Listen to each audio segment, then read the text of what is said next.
And good afternoon, everybody. It is exactly 4 p.m. on Tuesday, the 18th of June. If you are tuning in live on YouTube, on X, formerly Twitter, on LinkedIn, or where else do we go? Instagram, Petch. Thank you so much for being here. If you watch on the replay, please leave us a comment as well. We always check the comments out after these replays have gone up. It would be amazing to get your feedback, hear your comments, have a little bit of a conversation with you. So thank you for tuning in on the replay. For those who don't know us, my name is Ross. This is producer Petch. Together we run actonthis.tv, the #1 knowledge platform on earth for actors basically wanting to earn money out of their career. If you're an actor and you love TV, you want to work on TV, you want to get more auditions, more self-tapes, sign with a better agent, get an agent, ultimately take control of your career, members of actonthis.tv get to hang out on private Zoom calls every single week with me, Petch, and some of the biggest casting directors, agents, actors, writers, directors, and producers in TV. So check out actonthis.tv for less than the price of like a latte a week. You can hang out with the biggest names in the game. But we are live also many weekdays, Petch, on YouTube and all these other platforms, just giving out as much free content as we can. We said to each other a few weeks ago, look, we want to start creating free content that we feel is more valuable than a lot of the nonsense we see a lot of other people in the industry putting out and charging actors like hundreds of pounds for. So we're here to offer even more. How are you, Petch? This is the first live of the week. I'm good, yeah. Just spent yesterday catching up on the Table Talk edit, so that's out there now for all our members. And that's a podcast we put out this morning for members. We can play a little trailer of that later on. Yeah, no, I'm good. New week, new opportunities. Let's see what comes. Keeping it all positive. So what we're going to do in this chat, folks, is we are going to go through and we're going to discuss 5 things that we see on a daily basis successful actors doing, okay? And we probably come into contact, I reckon, like with more actors than most people on a daily basis. There's 1,000 members in the Acts on This community. We run a Facebook group as well. If you search for Acts on This on Facebook, you can join our free Facebook group. There's 10,000 actors in that. We're constantly all over social media, replying to emails, interviewing the biggest names in the game. We come into contact with an awful lot of actors. And when you've done this for 14 years, as I have, Petch has been working with me for like, is it 5 or 6 years now, Petch? It's a while, isn't it? 2000, yeah, since 2020. So 4 years, 5 years. God, it feels like 6. I just said 6. But it's been longer because I did the news articles for you way back when. So yeah, it has been longer. Yeah, I wrote to him at doing little bits over the years. But yeah, when you're in it this long and you're speaking to this many people, you just see patterns emerging, folks. And a lot of the success that I see in actors' careers is not to do with how good they are as an actor. It's not always to do with their craft. That's super, super important. But there's lots of extracurricular things outside of your craft that if you get right, you can almost sort of like not fail to have more success than you are having now if you implement some of this stuff into your life. And some of this stuff that might sound really, really simple and straightforward. But I find, Petch, I don't know about you, like it never hurts to be reminded of it, does it? Never hurts to just go, oh, hang on a minute. Am I actually operating from that place in my life and my career? Am I doing that? Am I implementing that? Do I really know what I want out of this industry? Sometimes you've got to hear something 98 times or 198 times before you go, okay, right, I'm going to start operating a little bit more like that. So we got 5 points, Petch. Me and you sort of, Before we jump in, though, dude, let's give some people a quick shout out. Oh, go on then. We've got Sharon Spink over on YouTube saying afternoon. All right, Spinkster. Sharon normally joins on Instagram. Good to see you on YouTube. Everyone who wants a comment, come over to YouTube. It's just youtube.com/Act On This TV, and Petch can bring your comments up then. Just like I am doing now. Alan Rafferty over on LinkedIn says, hey there, guys. All right, Alan. The Story Can says, hiya, team. Story Can's back in the house. Rebecca Stanton says, afternoon. It is afternoon, Rebecca. Thanks for being here. Appreciate Alex, that. Over on Instagram, says, afternoon all. John Fisk says, hi, Ross. And again, Alex Hewitt saying, we're just taking over the internet. Yes, we're just on we're on every platform, Alex. You know what? But yeah, if you want your comments on the screen, you want to get a little bit of fame on YouTube. Don't put any dodgy comments up, Petch. But any clean comments, Petch will put them up on screen, like Dominic's comment here. Hi all. And Konstantinos, always a pleasure to watch you too. Thanks, man. Thanks for being here. Emma's in the house everyone. As well. First one live on YouTube. Welcome on Emma, YouTube, Emma.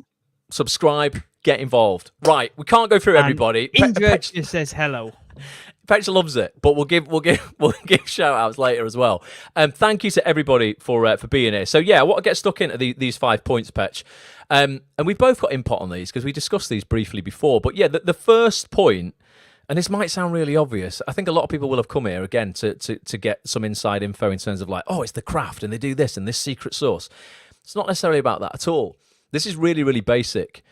Successful actors, bar maybe 1%, you might be able to give me an outlier here and go, oh, well, I know someone who doesn't do this and they're still successful. They won't be successful for long. On a whole, successful actors, I find, Petch, practice kindness. They leave people better than they find them, and they cultivate just a positive attitude. And how many actors do we see online, on social media, I feel repelling opportunity or just repelling people in this industry because of what they're putting out into the world? There's a lot of negativity there if you're not careful. It's really easy to get on the bandwagon of negativity, of complaining, of complacency, of it's not fair.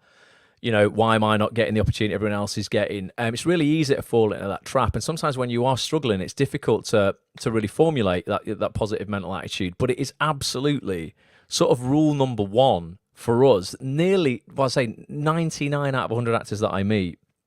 And I got some, you know, we both work on TV, me and Petch. I got some read-throughs with some of the biggest actors in the game. They all charge the room up. They don't drain the room. And people always say to us, Petch, they get a bit confused over what your brand is. And I just want to make a little point on this, and then you can chip in, mate. People are like, oh, I don't know what my brand is. Like, I'm trying to get my branding right as an actor. And they look at their branding as just their headshot and their show reel, and that's the branding. Oh, my casting site's my branding. No. Who you are as a person is your branding, and your branding is really your reputation. And if you want to know what your reputation is, it's what people say about you when you are not in the room. I've sat in a load of auditions with casting directors where I've been reading in opposite actors, Petch, and they'll have a chat with the actor when they come in, we'll read the scene, and then what's the most fascinating part of that audition is what is said about that actor once they've left. That's your reputation, and that's what you've got to think about when it comes to showing up in the world. What are people saying about you when you are not in the room? Not to your face, because most people will be lovely to your face. What are they saying about you when you are not in the room? What have you got to add to this, Petch? I know you've got some thoughts as well. Yeah, I think a lot of guests that we have on Act On This, one of the questions we always end with is, what is the one thing you want every actor in this industry to know? Yeah. And so many people say the number one rule is just don't be a dick. Yeah. Just don't be a dick. Directors say it more than anybody, not casting directors, directors, people who will be working with you as an actor on set, and maybe they're up against it at the end of the day. They've got one last shot to shoot. Maybe they're losing daylight. Maybe they've run over. Maybe a piece of kit's gone down and then they're behind. And they're always like, I want to give the job to the actor who I know I can rely on when shit hits the fan. And also, how many people say it, as cliched as it is? I want to give the job to the actor I would go for a drink with. I'd have a beer with. Yeah, 100%. Directors say it an awful lot. People ultimately cast who they like, particularly in the smaller roles. You know, if you're not a leading actor right now, sometimes, you know, they're probably occasionally they'll be the 1 in 100 who can get away with bad behavior because they bring a certain profile to a show, and they know that they'll get bums on seats, and maybe nobody's ever said no to them. 99 out of 100, even lead actors are amazingly kind and you know, nice people to be around. But yeah, you know, a lot of directors particularly cast people who they like, you know, who they really want to spend time on a set with. Or if you are in a show for a long time, let's say, you know, most shows are anywhere between 6 to 18 week shoots. You don't want to spend 18 weeks with somebody who's got a negative attitude, who is draining your batteries, and who is not kind. I've been on sets where leading actors have do you know what? I mean, I won't name anybody, Petch, but it's quite ironic. I have been on a set with one of these 1 in 100, and to the public, they're like the most amazing, virtue signaling, kind person in the world. And yet behind the scenes, I've seen them make a runner and a second AD cry because they brought them onto set, well, onto location early, and they weren't used for 3 or 4 hours. And they went mental. You've had me here 3 or 4 hours, not realizing that these runners and these ADs had been there many, many, many hours before them, would go home many, many, many hours after them, and are getting paid many, many, many times less than them. So actors like that, I don't think, you know, will last that long. They might get the odd role here and there because they're, you know, well known. But if people don't want to work with you, eventually I always say it, I've seen people's talent take them to a place where their character can't keep them. So just be kind to people. It was Derek in Ricky Gervais's Derek who said kindness is magic. I think it is. The other thing I want to say is that this industry is so small. It may seem massive. Like we say, there's 90,000 performers on Spotlight, 50,000 members of Equity and stuff like that. It sounds like a big number, but the industry is so small. And if you're a dick to one person, like you said before, when, behind closed doors and things like that, you don't know what's being said to you. And how many times have you heard this as well? Like, who you pass on the way up, you're going to encounter on the way back down as well. So hopefully you don't come back down, but, but if you do. But you're likely to come down if you've not got a good attitude. But also, if you feel like you're better than anybody else on that set, say the runners or someone like that, you don't know where they're going to be tomorrow. You don't know that they're not going to be the next Steven Spielberg. And they will remember just how you treated them. That's one thing that I think just in life is this. You will remember how people treated you. You won't remember like the things that they bought you or anything else. It's always the feeling. And if you treated someone like shit, they will remember that feeling, and they won't work with you again in the future. Yeah, I remember we've got Rob James Collier, you'll know him as Thomas out of Downton Abbey. He's been in loads of stuff since Downton Abbey, but that's probably what a lot of people will know him for. He's coming on to do a member Zoom call with our members in a couple of weeks. And he recently just worked on The Long Shadow, ITV's The Long Shadow. It was directed by Lewis Arnold, and Lewis gave him a straight offer on that show because Rob had helped Lewis out many, many, many years ago when Lewis was a student. Lewis hadn't even graduated and wanted an actor to go in and work with their, with the directors on this course. And Rob went, yeah, I'll go, and I'll, not get paid. I'll just go and I'll work with you guys. And Lewis said, if I ever get in a position to repay you, I will. And there you go.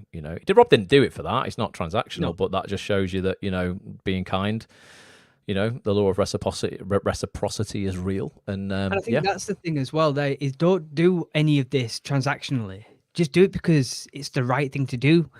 The right thing to do is always the right thing to do. So don't just be like, oh, if I be kind to him, he might give me a job later on. It's not about that.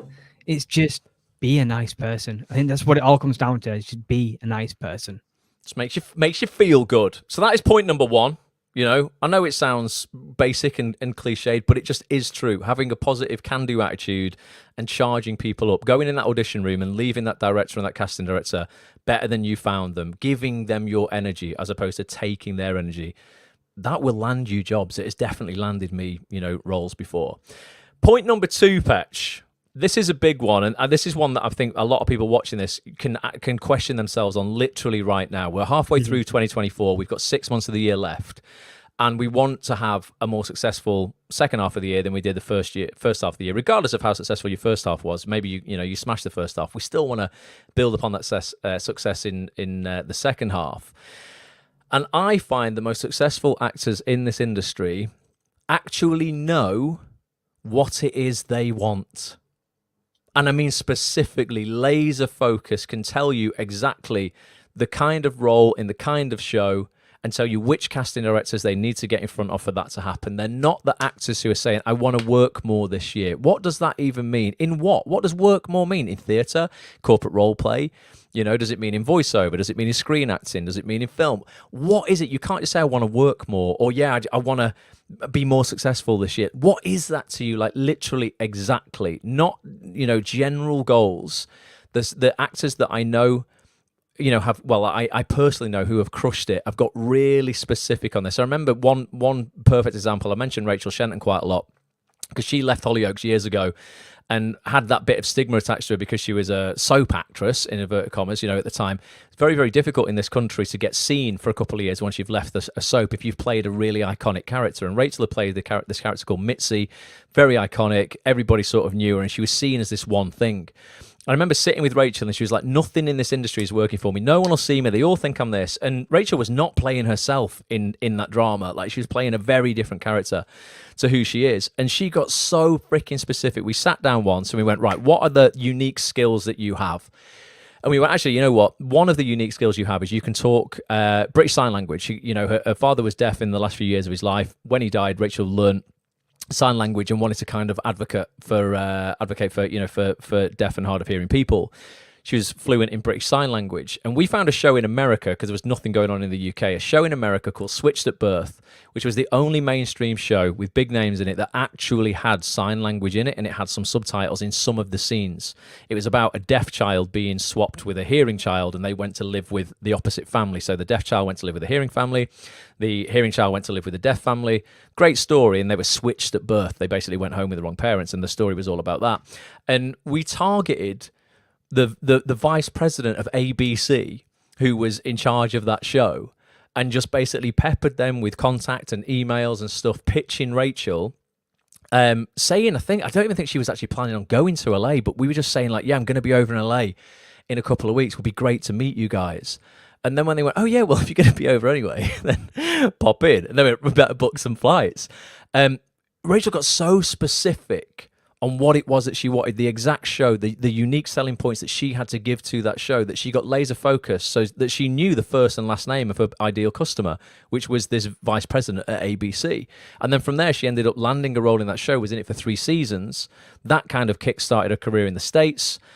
Came back over here. That gave her more profile. I mean, she did other things and then ended up winning an Academy Award.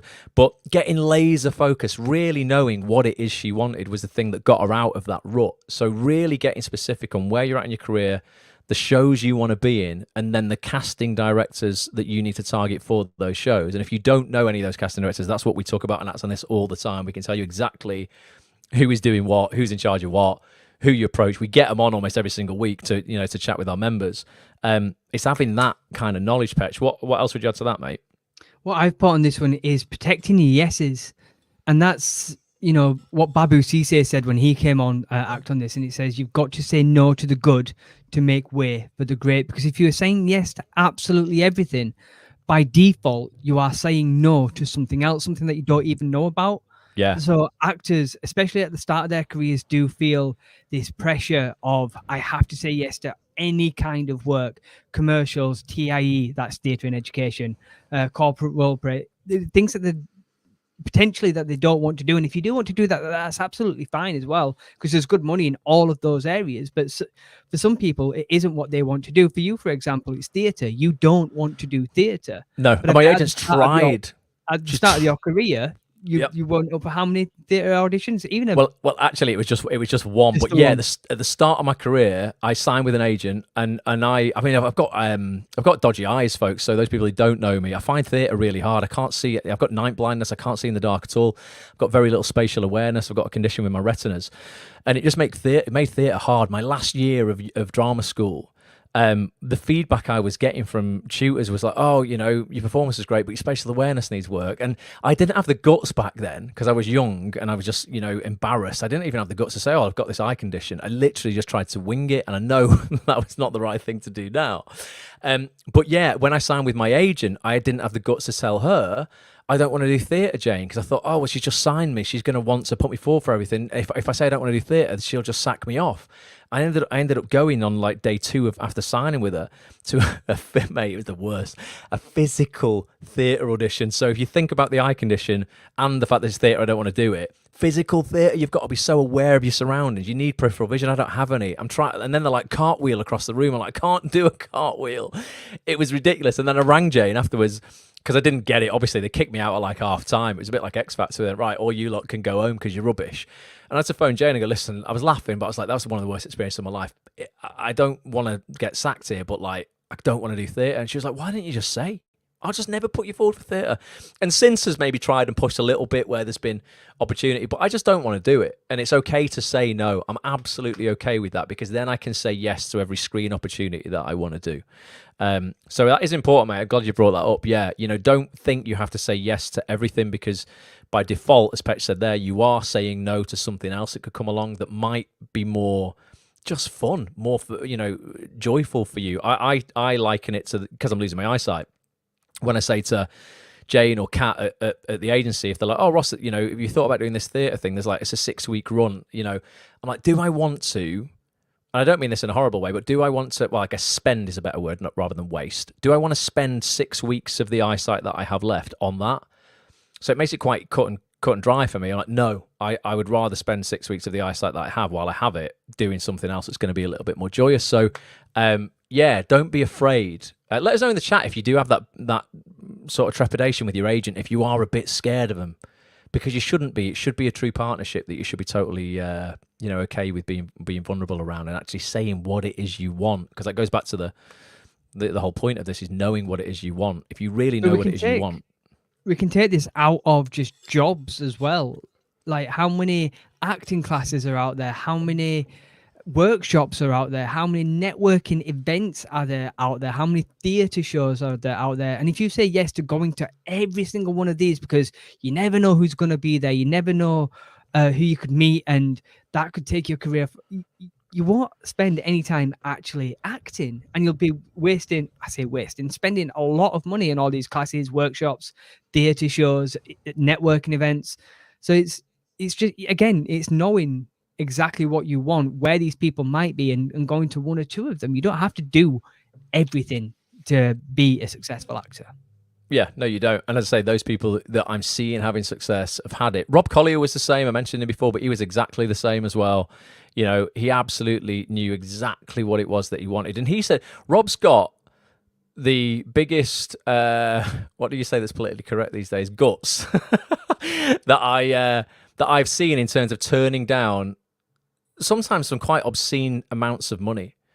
Rob's very much, not about selling out. He doesn't want to do stuff just for the money or do stuff that he just thinks popular, like, reality TV and this sort of stuff. When he left Coronation Street before he got into Downton Abbey, Rob and I spent many days together over the space of about a year, almost every day, writing a drama together that Rob thinks is rubbish now, but I quite liked.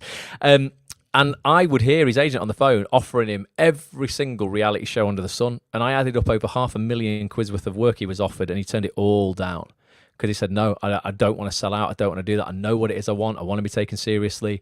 And then Downton Abbey came up, and that made him far more than that over the 6 seasons and 3 films that they've done of Downton, because he stuck to his guns. He knew what it was he wanted. And I don't know if I'd have turned that money down, Petch, to be honest with you, but he just knew what he wanted. Fair play to him. Yeah, I mean, I'll take £500,000, but equally though, I don't want to do Celebrity Scissorhands and whatever else he was offered as the reality TV stuff.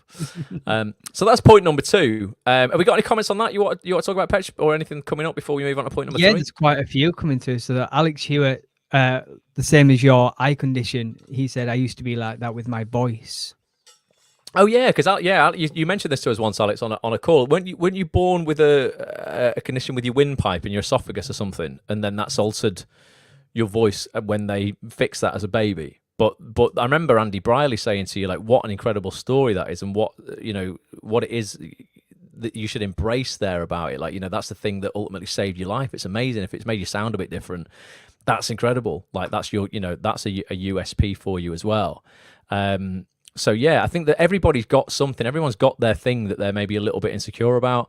And honestly, just from my experience of the industry, the more open you are to the industry with your things, whatever they are, the more open the industry is with you. And people just come at it with curiosity, not with, anything negative or anything like that. If I need some extra help on set so that, I'm not falling over stuff or I can do my job better, people have been more than happy to accommodate that, and not just accommodate it, but go above and beyond, and then take such an interest in it because it's unique and it's different. And it's interesting for them. So, everyone should just speak about their, whatever it is, whatever their bag of shit is they're carrying around with them, as I coin it. Like, open up about it, talk to people about it. It'll become lighter. But also be honest with it as well. If that is making you not want to do something, like Ross doesn't want to do theatre because of his eyes. And regardless, now there's like theatres nowadays, they don't have to go to black. They can still accommodate you, but theatre really isn't the thing that you want to do. So still not passionate. Fine. Yeah. No, you are right. Definitely. We spoke about this a little bit. Was it on Table Talk, the podcast we dropped today? We'll play a little bit of that out for people who haven't seen that yet. It only dropped in the members area today. We'll play a trailer in a minute. But we were speaking on that about honing different skills for your spotlight CV, but only if you want to do them. Don't go and do horse riding lessons if you really hate horses and you don't want to do it just because you think it'll get you a job. I don't want to go and get better at contemporary dance because I think it'll give me a better chance of being in the chorus line in the West End. I'm not bothered. I don't want to do that. If you are passionate about enhancing your stage combat skills, go and do that. Do the things that you actually want to do and you're going to enjoy, not just because you think it'll make you more employable, because you won't want those jobs anyway. No. There's a few. Julie Frost here said, I remember turning down 2 lead roles when I was younger. One was for stage, as requested to have a sexual scene as a nun, and it just wasn't my cup of tea. Bloody hell, Julie, won't be my cup of tea that either. I'm with you on that. Yep, that'd be a bit of a weird one. Jade has said, I went to a casting director workshop and I felt bad that I hated it. Just felt like an audition, but in front of everyone. Yeah, and that might be, that's just good feedback, Jade. That might be the fact that they didn't run that workshop, in the way that you'd been to other workshops. Maybe you didn't like the format of that. Maybe there were too many people there. There's an awful lot, I think, that's wrong in the workshop industry. We won't go on about that because it's something that I talk about a lot, and it just sounds like I'm complaining all the time. But there are some good workshop providers out there, without a doubt. One company that we were talking about the other day, Petch, is it Run It Shouting we were talking about? They seem... just a minute. And Run It. Well, I was saying I was impressed with Run It Shouting because they actually are super, super, super honest when it comes to their advertisements of who they've got in the workshop. You'll find a lot of workshop providers sell it on the back of the main casting director in an office. So they might say, and I'm just taking this as an example, I haven't seen this, just for the record, this is just an example. It might say Daniel Edwards casting, and you think, oh, Daniel's going to be there. And then it turns out that it's Yvonne, who's amazing. But Yvonne Lawler is Daniel's casting assistant. So he's incredible and will be a brilliant casting director in the future. But a lot of people end up buying tickets thinking that the main casting director is going to be there. And they're not. And even if they are honest of who's going to be there, they still try and kind of like pass them off some workshops as casting directors, or, as if they'll put the credits that they worked on as an assistant and make it out like, they were the casting director on it. And I don't think that's very fair. And I was saying, Run It Shouting always are very, very open and honest about, explicitly honest about the workshop guest and the credits they've had and what they did on that, and I like that. There's loads of other great ones. Just Had Milk, you said there, we really like as well. There's some other great workshop providers, but there's an awful lot that I don't think are very, very good. And if you tried one, Jay, and you didn't like it, it's just feedback in it. There's plenty of other options, out there, and it's okay not to like stuff as well. Before we move on, just around saying no to stuff. It's sacrilegious in some actors' eyes, but I don't want to do any Shakespeare ever. No, ever. Not interested. Not even if they modernise it. Not even if they zhush it up. Just not bothered. I love Shakespeare, but okay. I did 2 plays at drama school as Shakespeare. We did the 12th Night. I can't remember which alphabet. I've done the Tempest. I've done a few. I'm just not that into it. And I think sometimes people are afraid of saying stuff like that because, you're not a real actor then, aren't you? Well, yeah, I am actually, because I earn a full-time living out of acting and nothing else. So I can say what I feel. I am okay in saying I don't like certain things, and that's all right. And those people who love it, if you love it, Petch, that's brilliant as well, because it'd be boring if we all like the same stuff. Yeah, no, exactly. Here's one for me that I figured I found out recently. Is the competitions that people run for actors. I know there was someone on Twitter that used to send out self-tapes and it would be judged by someone, and they would, like, the winner would win something. There's theatre shows at the moment where you can enter in the audience votes for the best show that's on. And for me, I don't like that. I don't like the competition element of the acting industry. I mean, I always say it's not a competition, but it kind of, there is an element of competition in this industry as it is. Like, people are up against each other for certain roles and things like that. That's fine, and I think that's where it should be. But for me, acting and everything acting related is subjective. Like, my performance may not be your cup of tea, but it doesn't mean that I've done a bad performance. So who are you to judge me on that, to say that I win or lose because it wasn't to your cup of tea, when somebody else could be like, yeah, I really like that. Do you know what I mean? Like the Oscars and BAFTAs, I'd love to win one, but again, it's so subjective. And for me, I'd say no to the competition. So you don't like the voluntary competition. You're aware that there is obviously competition in this industry. It's highly competitive. Bad. But I know how it makes me feel if I don't win or if I don't get through to the next stage. It's bad enough getting a no from auditions. Do you know what I mean? But to get a no from a competition as well, I'm like, that you voluntarily entered, and not just voluntarily entered, you're paid. I'm paid. Yeah. Hi, can you just basically, I'm going to give you £30 to make me feel like shit. Yep, I'm in. Boom, let's go. I'm out. Yeah, and some people might love that. Some people might thrive off that competition and go, I do my best work when I know I'm competing. And everyone's so different. But yeah, it's okay to say no to the things that you don't like. If everyone else likes it, you don't have to be a sheep. You don't have to follow the crowd. It's okay to say no. You know, as Babu said there, Babu's a BAFTA-nominated actor. There's a session with him in the members area that I don't think I'll ever take down because Babu's moved back to Gambia at the moment. I don't know if he's still in the industry, but he's a great actor. He's many years old in the members area, but I'm still not taking it down because it's so motivational. But he said in that chat what you said at the start there, you know, make way, say no to the good to make way for the great. Yeah. So yeah, even if it's a good opportunity, if you don't want to do it, don't. Something better will come along. So that's point number 2. Basically, actors know what they want. So to recap, the first one is they practice kindness and cultivate a positive attitude. Second thing, yeah, be a kind person. The second thing is that they know what it is that they actually want. These are successful actors. They know what it is that they actually want. And the third thing that we see successful actors doing all the time is being creative on their own terms. Yeah. Okay, not waiting for permission to create stuff. And that doesn't have to be the overwhelming task of going, well, I'm going to create my own film if no one will cast me, because you might not, you know, be at that stage where you want to do that. You know, I'm going to make my own web series. You might not want to do that. Maybe you want to do a micro short, or maybe you don't want to actually be creative inside the industry, you know, on your own terms at the moment, but you're happy to, I don't know, Petch, like, what about like people, there might be a food blogger writing a blog. That's freaking creative. Doing a vlog is creative. Streaming Doing video games.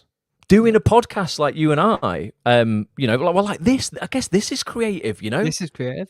I had to create graphics for this. We've done little videos and stuff. We're talking about, you know, the industry, so it's creative kind of within the industry, but it's not acting. You know, this is just being creative without anybody else's permission, you know, and you guys have turned up, so thanks, you know, otherwise we'd be being creative on our own. But yeah, being creative on their own terms, not... you know, not waiting for people to give them permission, and then also tasting different things, Petch. And I've used that ice cream analogy forever. Everyone will have heard it, I'm sure, lots of times before. But I said, you know, had I stopped tasting ice cream at vanilla, I would never have found out that strawberry ice cream is my favourite. Because vanilla, when I was growing up, was, you know, the first one your mum gives you. You know, here's some ice cream, because it's like the blandest, isn't it? The cheapest, right? And it's cheapest, yeah. So I was like, oh, that's ice cream. And then when you get a little bit older, you go, there are other flavours? Oh, let me try mint. Don't like it. Really, to this day, don't like mint chocolate ice cream. Not a fan at all. Chocolate, quite like it. It's all right. Strawberry, hell yeah. And then obviously there's loads of crazy flavors these days if you go to the cinema and you get that fish food stuff. But yeah, if I'd have stopped tasting ice cream at vanilla, I wouldn't have realized strawberry was my favorite. So if you stop tasting this industry at acting, you might not realize that writing's your bag, or directing's your bag, or producing's your bag, or, you know, I don't know, lighting, sound, editing. You'd love editing, Petch. You wouldn't have known that really until you tried it. No. You know, so tasting stuff is really important. And there are loads of examples of great actors, aren't there, who are multiple things. Like, so many of the best actors are so much more than just actors, yeah? I think like Idris Elba, I may be making some of this up, but he's obviously an actor. I think he's a writer. He's definitely a producer. I'm sure he's directed. And isn't he a DJ as well? Big DJ, yeah. Absolutely. And then you get people like Jared Leto, who's in a band and also an actor. Like, just, you can be creative just without acting is exactly what you're saying. I mean, look at Johnny Weldon. He didn't wait for permission. He just turned his phone on himself, did a funny sketch about an actor. What was it? What was the first one he did at a press night? And somewhat like that, yeah. Didn't it? Do you know what I mean? And it's never been so easier. It's never been easier to start creating as it is right now. As long as you've got this in your back pocket, you've got a studio, whether that's music studio or editing studio or filming, like, it's there. Now's the time just to create. And create for yourself. Don't create for other people.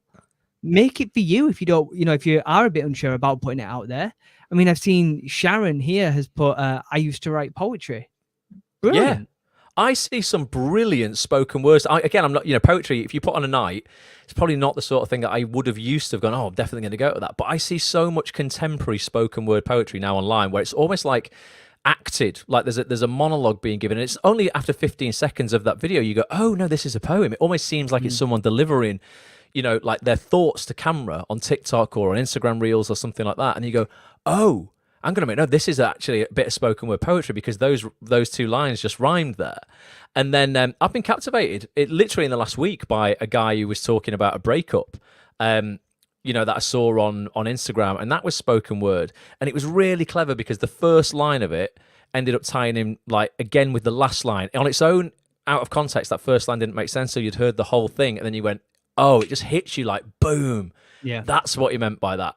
I can't really articulate better than that, but yeah, he was brilliant. So poetry, yeah, maybe that's your thing. That's being creative without anyone else's permission. There's one woman I watch on Instagram, and I think she's amazing. She's a mum, and what she does is she plays with her kids' toys, but they're like musical instruments, or there's hammers and stuff like that. And she will rewrite a famous rock song, Right.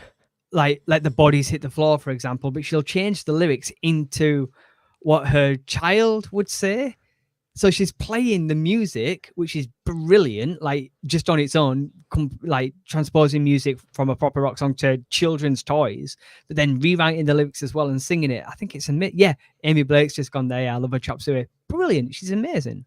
So there is some really, really, clever stuff like that. Has anyone seen that guy who's dead posh, who talks about phrase of the day on Instagram? He's got like a incredibly posh voice, but he's captivating to watch. He'll go over like today's word is cockwomble or something, and then he'll tell you where it actually comes from, but like really actually what it means. But the way he describes it in his language, it's just like captivating to watch. There's so many actors doing cool things without having to wait for a casting director to go, yeah, here's an audition. And then ironically, they end up getting auditions because casting directors are human beings as well. And they end up watching these platforms and they discover people and go, oh, hang on a minute. Right. Catherine Willis, one of the biggest casting directors in comedy, said that on a chat with us. She'll spend ages scrolling TikTok, Instagram Reels, looking for people because she primarily casts comedy, and a lot of comedy's done on those platforms. And she will pick people up from there that she's never ever seen before because they've had the guts to turn the camera around on themselves and do something. And I was just saying to Petch before we went live, I've started putting stuff out for Act On This on TikTok again. I've kind of abandoned it for a bit because there's so many platforms. And the organic reach on TikTok, I'm just having a look now, is still super, super strong. Probably stronger than on any other platform. And by organic, I mean the number of eyes on your work that you can get without paying for advertising. I put a reel up yesterday, just of me and you talking on a podcast that we'll play in a minute. It's had 1,800 views already. One that I put up just 30 minutes before you went live had 656. If you post something out on Instagram nowadays, you look at it, get 3 likes organically, unless you're famous. So TikTok, turning the camera on yourselves, folks, being creative without anyone else's permission is cool. And it doesn't even have to be acting related. There's 18 people watching live on Instagram. There's 71 watching across X and LinkedIn. X and LinkedIn at the moment. Oh, sorry, X and YouTube. I don't know how many's on LinkedIn. I don't have that number to hand right now. But I bet everybody watching right now has seen someone do something recently and go, I could do that. Or I have an idea how I could do that, but with this kind of twist. Or at least has been impressed by somebody else who has done it, as in a lo-fi way. You will have watched something on social media today that was not huge production values, did not cost lots of money, was a clever idea. That guy who does the mum, he's brilliant. He's blowing up now. It is my business. It is my business. That guy, you must know him, Petch. No, I've not seen him. Oh my God. It's right. I'm not the only one. Put it is my business, right? It is my business in the chat if you're here live, if you know what I'm talking about. He plays basically a mum, like that, just like your mum was growing up, where she's the only one in the house who does everything, and like your dad gets away with murder, you're constantly like making your mum do all the work. She's always washing up, and then you'll go, oh God, mum, like, where are you going? Well, it's none of your business. It is my business. It is my business. He's brilliant. No one's put it is my business. Oh, come on. Right, well, look up It Is My Business, Google it, and go and look for that sketch, because that guy, I swear, will get his own TV show out of it. I really mean it. Honestly, I'm not even joking. There will be a TV appearance from that person without a doubt anytime, because it's just so relatable. It's brilliant, and it's really, really funny. I like the, is it Shabazz who goes today on I'm Rich, You're Poor? I think he's brilliant. Matt Hall's got him at his event. So Matt, a guy we work with, he's a mindset coach. We've got a session with him in the members area, and Acts On This, and we do Bulletproof Actor with Matt as well. He's got a Shabazz, that guy, at his next live event in Leeds, I think, next month. Shout out to Matt. But yeah, that's got on this episode of I'm Rich and You're Poor. We're going to look at how much ice I've got for my freezer. And I've got all different flavours and different shapes. Samantha has asked if you're feeling okay. I can't believe people don't. I'm fine, Sam. I can't believe people don't know what it is my business is. It's so good. Honest to God. It's really, really Sharon, good. Not a clue what you're on about, Ross. I think you've dreamed this, Ross. I think you've dreamt it. You need to do this, whatever why it is. am I the only person who's seen it then? Because it's really, I mean, I'd love to discover that person. And if no one else has seen it, I'd be like, right, I'll put you on the telly somehow. They're brilliant. So that's point number 3. Definitely, like taste stuff, try different things out, be creative on your own terms, even if it's just blogging. Maybe just great at the written word and you're like, I'm going to create a travel blog, or I'm going to, just document, I don't know, baking. Might be creative baking. I know a girl called Emma who's amazing at making incredible cakes that are like all different things made out of icing, like cartoon characters and stuff. That's creative. No one's given her permission to do that but herself. Just be creative. It will make you feel nice. We've talked about... Because I watch people just making cakes. I love it. Or just colouring in like art. People videoing them doing something that I can't do. Brilliant. It is good, isn't it? Then those food things are really clever. Where they quick cuts of like putting ingredients together in a bowl, mixing it up, sticking it in the oven, pulling it out, and then they cut into the cake and it's all like amazing colours and stuff. Don't know how they do that. Right, we've talked about table talk quite a lot. We keep talking about this podcast, and this ties into being creative. We have dropped a brand new episode of our quarterly feature for members of Act On This.tv called Table Talk. It's effectively 2.5 hours of Petch and I chatting, no holds barred, like sometimes hitting hot topics, controversial topics head on within the industry. Some might say it's 2.5 hours of me ranting, but ultimately it's just real talk. Call it table talk because we sit around my kitchen table when we do it. This has dropped in your members area today for all members of Act On This.tv. If you don't know what Act On This is, go check out Act On This.tv. As I say, if you like acting, you want to work more in TV, you want to know how to land auditions, Sami great agents, and you want to hang out every week with the biggest casting directors, agents, actors, writers, directors, and producers in TV on private Zoom calls for the cost of a latte a week at Starbucks, go get your membership on Act On This.tv. But I'll play the trailer for this, Petch, before we move on to points number 4 and 5, because this has literally just dropped today. So I'll take what do I need to take off the screen? Let's unclutter the screen. Let's take the graphics off. I'll take you and I off, and then people can watch it without us in the way. So right, here, folks. Rants. Alex, you watched this already. I love the way Alex jumped on this morning when it published at like 9 a.m. Let us know your biggest takeaway in the chat, Alex, while I'm playing the trailer out. Here we go. Take you off, Petch. And me. Petch, welcome back to the kitchen. It's June 2024, and it's time for another episode of Table Talk. So it's halfway through the year, Petch. I reckon we reflect, recharge, and get ready to take the rest of the year by storm. There's a lot of people pushing bullshit courses and trainings and things like that, and charging extortionate amounts of money. Before you give anyone any money in this industry, please look them up. If it's an actor who's decided that they're just going to teach you how to act, or they're going to run acting classes, look at what they've done. If it's not an actor, look even more at what they've done. 5 things in the industry that we would change. I'm estimating anyway that Equity are spending close to £500,000 of our fees a year printing 2 issues of the magazine, sending it out to us along with that bloody stupid paper diary. I throw the magazine in the paper bin and I don't even read it. And the reason I don't read it is because it's accessible in a digital format online and also as an audio format as well. Other things we chatted about were the AI terms and conditions. Can you imagine the first time Mandy steal your voice and try and sell it, or they duplicate you somehow and clone you or whatever, and then someone tries to put your avatar through a program and you're acting in a show without having acted in it? The first time that happens, what's going to happen? Everybody's going to leave. It's not good for business. What if you're an actor listening to this and you've been in the industry for a good 3-4 years and you're like, okay, Ross, I get that for you, but for me, I've not had anything in any of my time. One job can save your life. You can literally get to December this year having not booked anything, And you can book something week 1 of December that will change 2025 and the rest of your life forever. What is the one thing you want actors to take away from this chat? If you want to have more success in the second half of 2024 than you had in the first, you need to embrace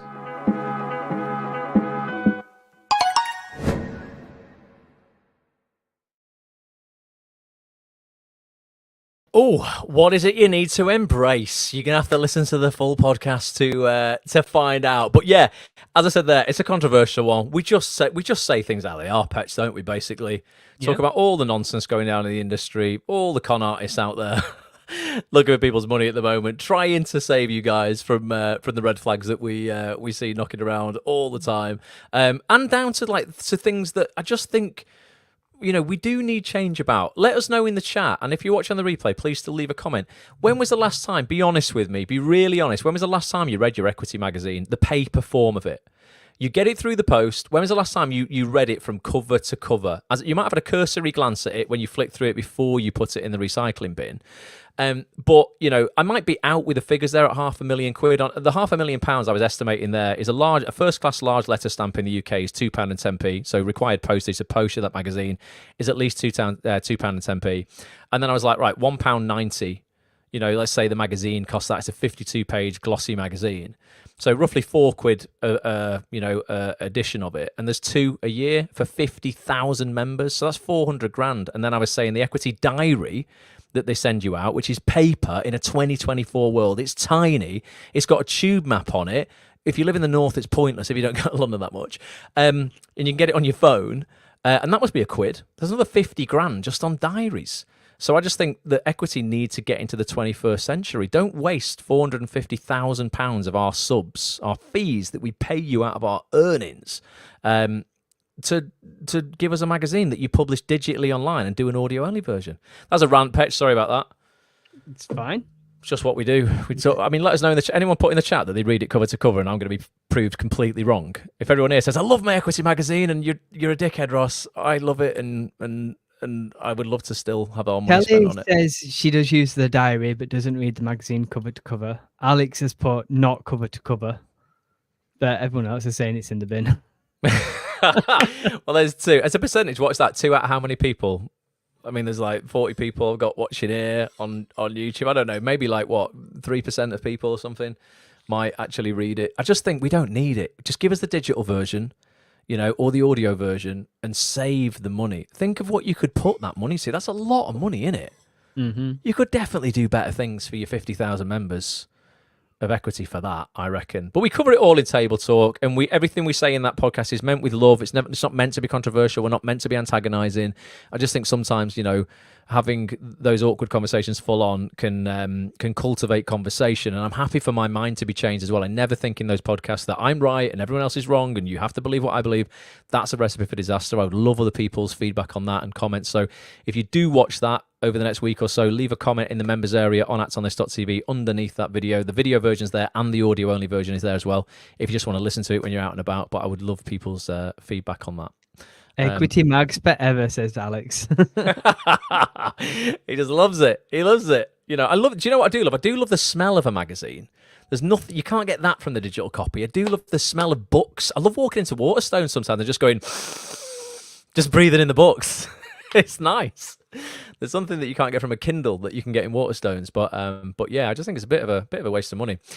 Right, back to these 5 points, Petch. 5 things that we see all successful actors doing. Okay, point number 4 we're on now, aren't we? We are. This sort of ties into what we were just saying there. So the last point was being creative on your own terms, and that doesn't have to be inside the industry. This is a bit more explicitly outside of the industry, but we see some of the most interesting, successful actors that we know, Petch, having passions that lie outside of acting. So and that can literally be in any other walk of life. Could be sports, could be investing, could be business, setting up different businesses. Pokemon cards.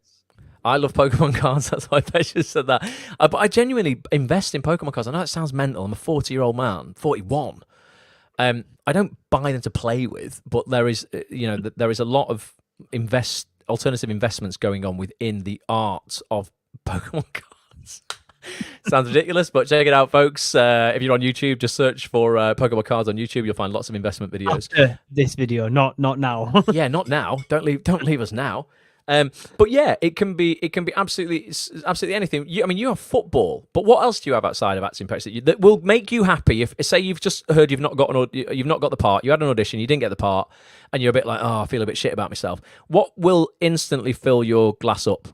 That's not acting. I'll watch something about Leeds United, whether it's the present, like things that are going on now, or stuff about the past, like my dad's era. I like to know why he got into Leeds United and reading about the glory days that way. Oh, right. Videos or books. I've read quite a few books on Leeds United now.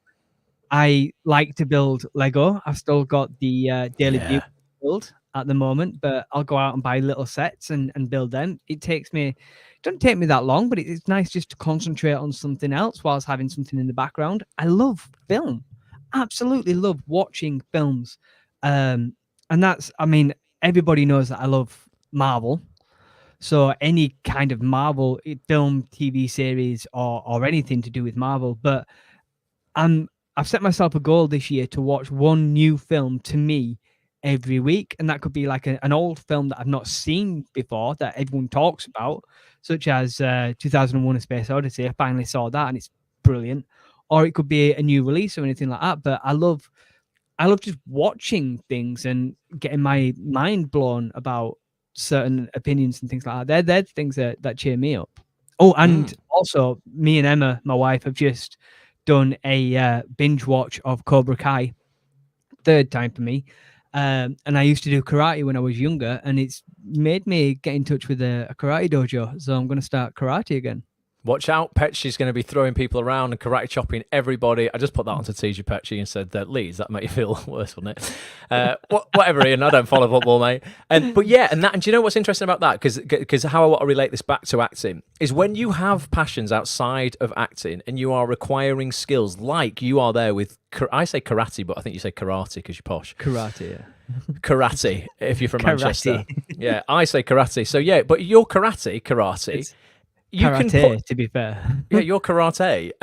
You know, if a role came up that required some of that martial arts stuff, you would then be able to, you know, provide those skills to that role in a way that I wouldn't. And they might not, you know, need black belt style or whatever, but you would still have better skills than me, who has none. You know, even if you were just starting out, you had some basic training or whatever. You know, maybe you go out there. I don't know. Even I've seen people who have ended up doing fun things on stag do's, like cocktail making, right? And then 2 weeks later, they end up with an audition self-tape where they've got to play a barman making a cocktail, and they've used those skills that they've acquired while having a nice time doing something else to get them a job. You never know where the skills on the outside, when you're actually having fun, can lend themselves to the inside of this career. So I just think the more things you do and the more life experience you have, the more dangerous it makes you as an actor anyway.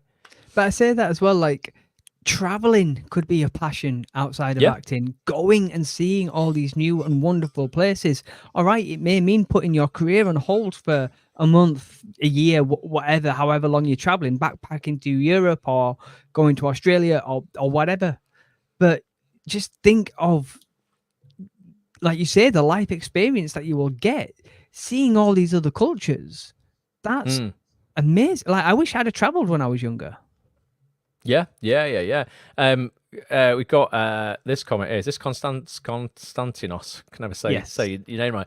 Do not underestimate the lucrativeness of the games industry. When I was a kid, everyone said, because I used to love computer games, everyone said to me, oh, you're a loser. You're never going to make any money out of that.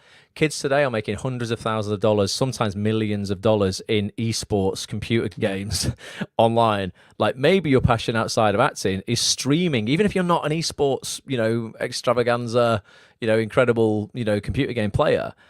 Maybe you just enjoy that. I would have loved it back in the day to be able to stream my games to the masses, create a community around that. You know, like we're doing now, but we'd be playing games, Petch. You see that on Twitch all the time. On Twitch, yeah. Yeah, and that is like genuinely can bring you in a secondary income that's decent. They're making like that's their only income. Primary income, yeah. And lots of money on Twitch. Yeah, definitely. Please put in the chat if you're here live your passions outside of the industry. I'd just love to know what people do. And don't be shy if you've got a crazy hobby like where I collect shiny pieces of cardboard that are meant for children. But this Let us know. like ties into every other point that we've made so far. By having all this, it will make you a nice person because you will want to talk to other people about what their passions are. So you're interested in them. You know exactly what it is that you want because your passion can meet your career, and you can be creative doing it at the same time. So say even if it is travel, you could go away and do like travel blogs and things like that. I think show you're a great presenter. You might end up with a presenting gig. That can. How many times have I played a presenter actually in a TV drama? Loads of times. You know, that could just be something that you do to camera to hone your presenting skills. Look at some of the travel vloggers. That Welsh guy who goes around the world. You must have all seen him on YouTube. If you've not seen it, is my business. You must have seen that guy, the Welsh fella. Who travels around the world. He's brilliant, and he just goes to the craziest countries like North Korea and all around India and Pakistan and Afghanistan, places where you'd go, oh, that's probably a bit dangerous, but I'd still be interested to see what it's like there. He goes and does all that. He's amazing. Simon Wilson, I think his name is. I just remember, what was it? Ricky Gervais, Steve Merchant, and Carl Pilkington when they sent Carl all over the world. An Idiot Abroad. That was superb. That's it. Ricky and Steve just sit at home in luxury while they send Carl like to all these crazy places. So Jade here has put, my worry is casting directors not liking my multi-hyphenates. I had one make a comment about me being a presenter too. Well, I would question like how good they are as a casting director, because all it's done is enhance my career, Jade. If you think presenting is going to stifle a career as an actor, I present every single week, multiple times a week, and casting directors are not only like just out there for other people, like in the faces of casting directors, because they're on my show every single week, and and it's not only led to me getting to know more people in this industry and obviously being able to nurture relationships and add more value to people's lives so more opportunity comes about.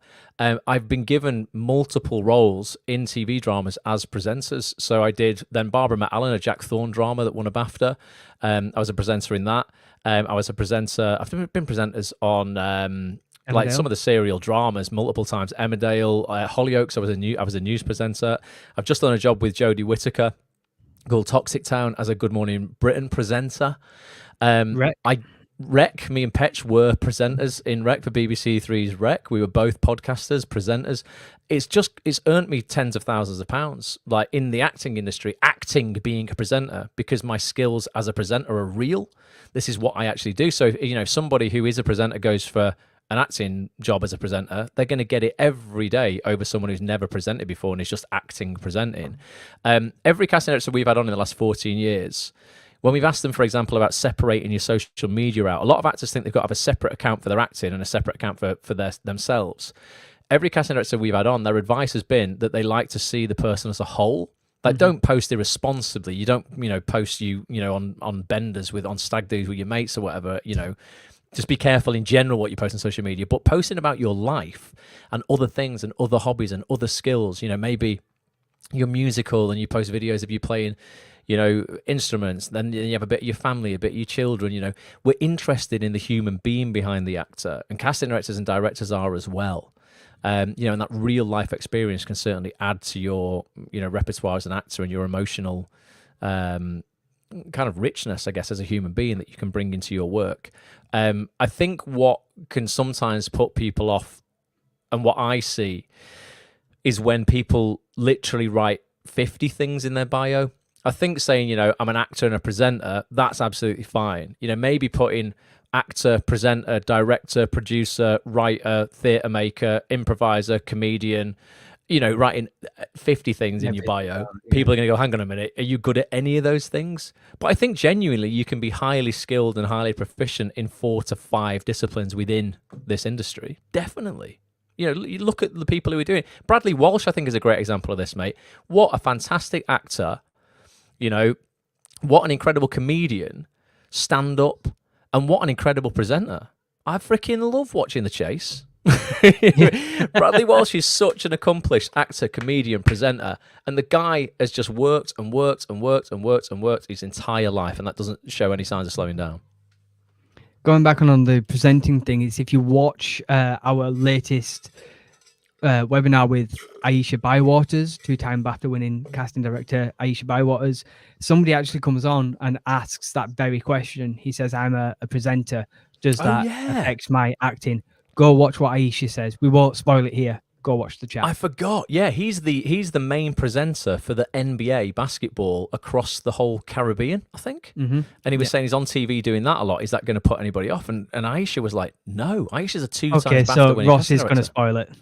I'm trying to get people over to watch it. Oh no, but just saying no. But I'm not going to tell you why. But like, just that's just like ultimately the moral here is no, it's not going to affect. But yeah, if you want to go into more detail, go and watch that. I'll just share that for people. Yeah, for those people who are like, what the hell is Act On This? I've never heard of it. Just quickly, I'll go over to the main site here. actonthis.tv. If you're not a member, if you click on preview features here at the top, you can see some of our latest sessions. Every week, basically, we sit down with one of the biggest names in the game to record a private Zoom call, basically, that you can attend live as a member of Act On This or catch up on the recording. And we really go deep. We spend 2 hours with a guest going deep on what, really is required to have success with that person. So if it's a casting director like it was last week, Aisha Bywaters, that she's with a BAFTA, we went really deep on what you have to do ultimately to get on her radar, send your stuff over to her, what she wants to see in show reels, like literally how you write emails to her. We gave her email address away, absolutely everything, 2 hours really, so that you really feel like you know Aisha when you're reaching out to her or you have an audition with her. Other sessions, we had my voiceover agents on the week before that. We had Claire Bleasdale, top casting director, on before that. Victor Jenkins, one of the biggest casting directors in the country, the week before that. Guy Howe, an incredible agent. I mean, we literally have the biggest names in the game. David Crowley is the on-set acting coach at Hollyoaks. Every single week you get access to one of these. There's 140 in the members area. That's Table Talk. That's the podcast me and Petch just released this morning. I've got the trailer of Aisha's, Petch, if you want to play it out before we do point number 5. Or should we do it after point number 5? Let's do point number 5. Okay. And then we'll play that out. Okay, wicked. Right. But yeah, actonthis.tv. Get a membership. Don't have a Starbucks this week. Get a membership instead. It'll do a lot more for your career. So point number 5 then, on the things that we see every successful actor doing. Yep. This again sounds basic, folks, but Matt Hall always says to us, you look after the basics will look after you. And that is that they invest in their health physically and mentally. And this doesn't mean that you're going to get ripped. It doesn't mean you've got to have a six-pack and that sort of stuff. We're not about that. But, these are both intrinsically linked. If your physical health is good, your mental health is good. If your mental health is good, you're probably more inclined to invest in your physical health. We always say this, Petch, like without your health, you can have all the dreams in the world, but the second that's taken off you, you're no good to yourself, and you're certainly no good to anybody else. And you want to be in this world and in this industry to serve other people. We are beings of service. We feel great as humans when we are serving other people in some way. You cannot serve yourself or anybody else if your if your health is failing. And it's about really doing the work. Particularly, I find, Petch, on the mental side, we work with a lot of actors whose mental game is really stifling their creativity. It's stifling all the stuff we talked about today. Their identity around what it is to be an actor is completely skewed mentally. They base their entire self-worth on their employment status, and they feel if they're not in a job, they're not an actor. Thus, they feel demotivated. They've got no dopamine and serotonin running around their body. They don't feel like getting up in the morning and taking the action that's actually required to succeed in this industry. So I think getting the groundings and the foundational work done by doing the work on your mindset and your psychology and really becoming self-aware is the unlock to a lot of this, because then you're going to want to get out there and you're going to want to exercise. And it doesn't have to be going to the gym and lifting 40-kilogram dumbbells. It can be going for a walk, getting your 10,000 steps in a day, which me and you committed to 2 years ago now. You did it for a year. I failed my streak at 328 days because I got into bed and I forgot I thought, yeah, but I'm saying yours isn't because time differences screwed you over. Petra's done over by the app. He went on his honeymoon to Mexico, and because of the time difference, it said he hadn't done his steps for the day, even though he had.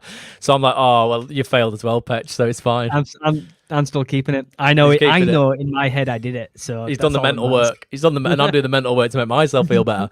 But yeah, committing to that, committing to 2.5 liters of water a day, committing to however much sleep a night you need, and it doesn't have to be 8 hours for you. It might be 7. It might be 6.25. I think less than that is erring on the side of too little sleep. But it is different for everybody. It's not a one size fits all formula here. But investing in yourself. Those actors that I see really succeed in it, and also then being able to sustain that success, not hitting burnout, not having a nervous breakdown, not feeling massively overwhelmed. They're setting boundaries, and they are creating non-negotiables for themselves. So they're like, it is non-negotiable for me. I am going to the gym tomorrow morning, regardless. They make things make things happen, make things non-negotiable, unless something obviously comes up, like it's do a self-tape or go to the gym. Well, we'll figure that out. You have to be flexible in that. You have to give yourself some flexibility, but having standards in it, mate, it's and that ties into your identity again. If your identity is I'm someone who goes above and beyond, I'm someone who puts in the extra puts in the extra work, walks the extra mile, by sticking to those things will do wonders for your esteem, because it's another vote. Oh yes, I didn't want to go to the gym this morning, but I'm that person who does hard things, so I did go. There's another vote for my identity that I do the things that I say I'm going to do. That's going to bleed into all parts of your life. So yeah, the mental and the physical work. What would you add to that, Petch? I just think you're right, because as soon as your physical health gets taken away, as soon as you're in hospital for anything, and I'm not going to go like worst case scenario, I'm just going to say, like, I don't know, you're in an accident that makes you bedridden for X amount of days or weeks, then you can't do anything else.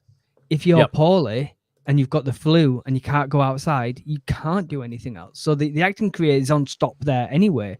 There was a saying, and I'm going to butcher it because I can never say it verbatim, but it's like, if you don't make time for your health will make time for you. And force you to stop, yeah. And force you to stop, yeah. So, and like I say, that's both physical and mental. If you're mentally not in the game, then you need to do the work on that side. I think everybody should be in therapy. I think it's really good, and whatever kind of therapy that is for you, whether it's CBT, whether it's going through and talking about the past, or whatever that is for you, doing the mindset work will help set you up. And just the physical work, like you say, you don't have to go to the gym, you don't have to lift heavy weights, you don't have to go for a marathon run. It could be as simple as just doing a bit of yoga in the morning and a bit of meditation, if that's going to put you in the right physical set and the right mindset. So yeah, just look after yourself. You have, like, at the end of the day, all that comes down to is you are the vehicle, the body, and once anything of that is gone, it's gone. I heard a brilliant analogy, I think again it might have been Jimmy Carr who said this, is people will go out and buy a really expensive car, and then they will spend a lot of money putting the right fuel in it, they will clean it, they will take it to the garage every year for its MOT, for its service, get tune-ups, put the right tires on it. But when it comes to themselves, they're happy sitting in McDonald's every night eating a Big Mac. Like, but that's you are the vehicle at that point. So put the right fuel inside of you. Go to the gym, have your own tune-up, and see where life can take you that way. Yeah, people. I've heard this analogy as well. People will make sure they're on the latest operating system on their iPhone. The second a new iOS comes out, I'm updating it, but they will not update the iOS in their head, in their brain. And Jimmy also said something on the podcast here with him. Jimmy Carr, shout out to him again. Said, and this will apply for everybody here. In 25 years' time, you would give absolutely anything, and it probably would be anything, to be here today, 25 years younger, with the health that you have now. So start acting like that, because that'll probably be the same for all of us. By that point, what will I be, 67? You'll be a bit younger, Petch. What will you be, 64? I'm not 25 years. How old are you? 39. 39, so you'll be 59. You'll be 64, yeah. So what will I be? 64. I'm 40, so I'm going to be 67.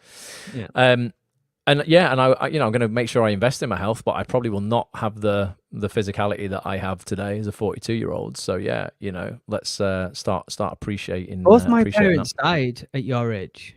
At 67. Oh yeah, so where I'll be in 25 years. Yeah. Both my parents died at that age, so I'm doing everything I can in my power now to make sure that I live longer than that. Oh yeah, I'm getting to 100. My old man died at 60. I'm getting to 100. That's my whole goal in life. More than anything in the acting industry, full stop. My major goal in life is to get to 100 years old. So Sharon here has said, I say, do what your body allows you to do. I struggle due to disability. And that's exactly what we're saying, Sharon, is do what is right for you.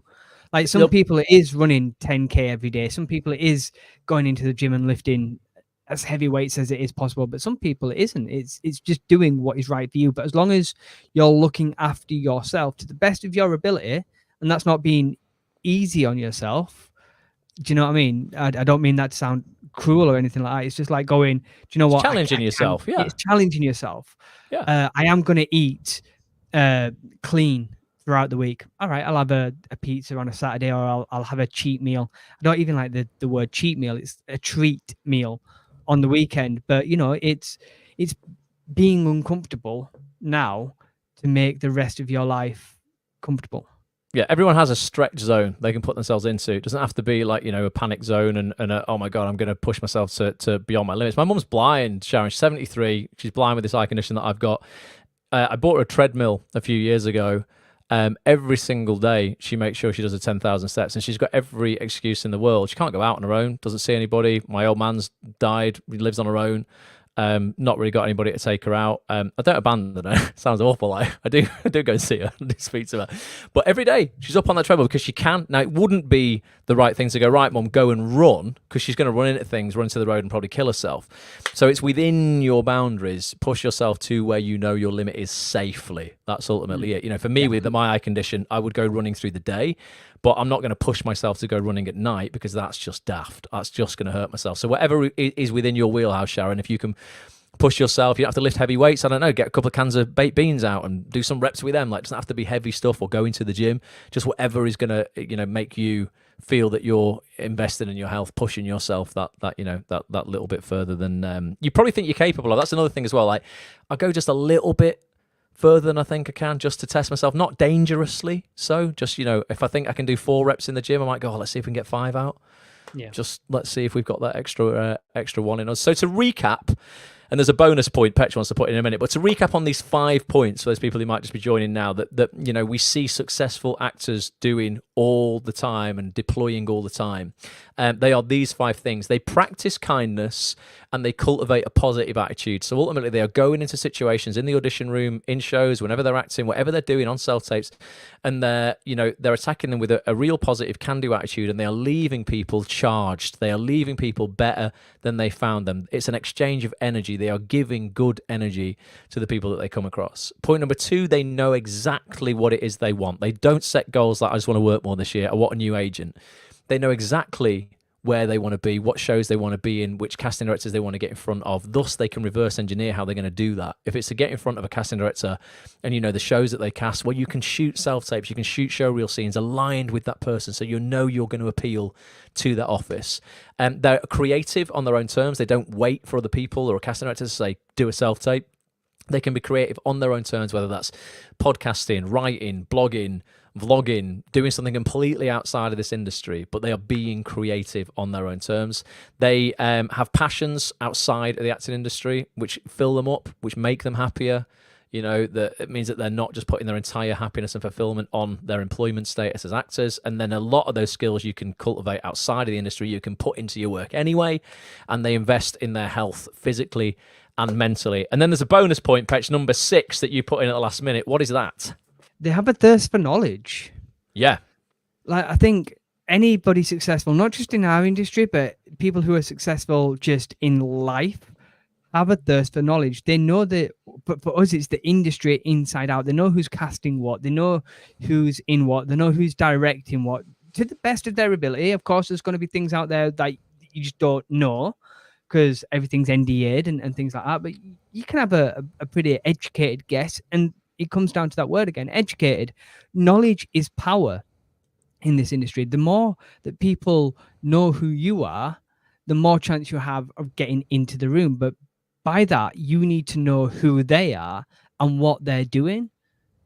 When you go on set, knowing what everybody does on set, what the boom is doing, who the grip is and what they do, who the best boy is and what they do, like the easier it is then to make their jobs easier for them as well. So knowledge just across all the board.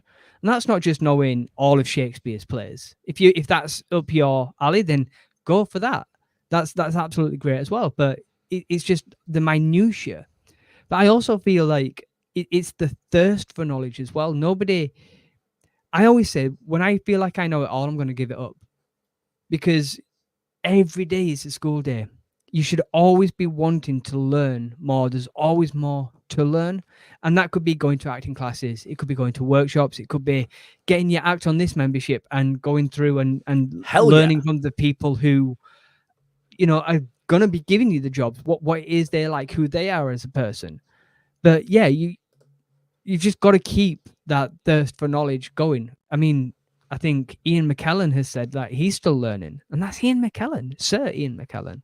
Look at all this knowledge, Petch. I just thought I'd put the Act On This members area up. There is so much knowledge here. Ultimately, if you really, really want to nail the business side of this business, which is something that just hardly any actors focus on, they all focus on the craft, casting director workshops, all this stuff. But they have no idea how to market themselves. They have no idea who actually is in charge of the industry, who to write to, how to get them your stuff in front of people that can actually employ you. There's 100 and how many in here now, Petch? 143 past features of the last sort of 12, 18 months that we've done with, as I say, the biggest names of the game, all the top casting directors, agents, actors, writers, directors, and producers in TV. Massive, massive, massive names. And a new feature every single week. If you can't attend live, you can jump into the recording the very next day. Should we play the trailer for Aisha's, like we said before? Because Aisha's just been on. Yeah, let's do it. Yeah, let's play that. So this, I'm going to play it's only 2 minutes, folks, but this is just an example. For those people who are new to the community, maybe you've just seen us for the first time, is a 2-minute preview of our most recent session with 2 times BAFTA winning casting director Aisha Bywaters. Won her BAFTA very recently for casting Lenny Henry's Two Little Birds. Before that, she won a BAFTA for Channel 4's We Are Lady Parts. What did I say? 2 Little Birds. Did I? 3 little birds. Yeah, 2. God, that'd be a rubbish show if they're just 2. 2 little birds just flown away. 1 flew off. 2 little birds. I was thinking 2 times BAFTAs. Yeah, no, she won 2 BAFTAs. 1 for 3 little birds. 1 for We Are Lady Parts. Channel 4 comedy that's hilarious. You should definitely go and watch that. I'll take us off the screen. It's just 2 minutes of how we do these chats. We literally dive into everything, like Aisha's office. We do this with every casting director.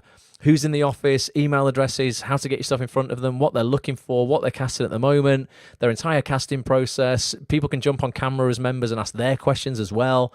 It's just a buzzing community, folks. As I say, if you really want to work more in TV, get involved.